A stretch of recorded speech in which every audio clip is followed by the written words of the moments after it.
এরা ক্ষমতার লোভে ভারতে বসে থাকা শেখ হাসিনার সাথে আঘাত করে তারা এখন সরকারের বিরুদ্ধে জনমত তৈরি করার জন্য গভীর ষড়যন্ত্রে লিপ্ত হয়েছে। এবারে একজনে 30-40টা করে গরু কোরবানি দিয়েছে এই রাজাকারের নেতারা। কোথায় পেল 30-40টা করে গরু? তাদের তো নাকি অবৈধ ইনকাম নাই, চাঁদা তুলে না, চাঁদাবাজি করে না। তুরস্ক থেকে জাকাতের নামে গরু নিয়ে আসছে, জাকাতের নামে, অর্থাৎ গরুর টাকা নিয়ে আসছে, অর্থাৎ জাকাত নিজেরা খাইতেছে।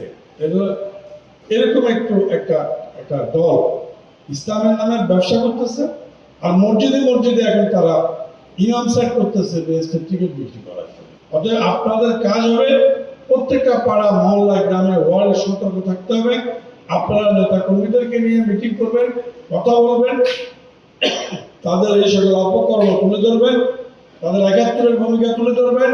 এরা যে একবার বিএনপির সাথে ছিল, একবার আওয়ামী লীগের সাথে ছিল, একবার জাতীয় পার্টির সাথে ছিল, সারা জীবন যে অন্যের কাঁধের উপরে ভর করেছিল, এই যে এরা তো মুনাফেক, এদের কোনো বন্ধু নাই। এই জিনিসটা জনগণকে এদের মূল কথা তুলে ধরতে হবে।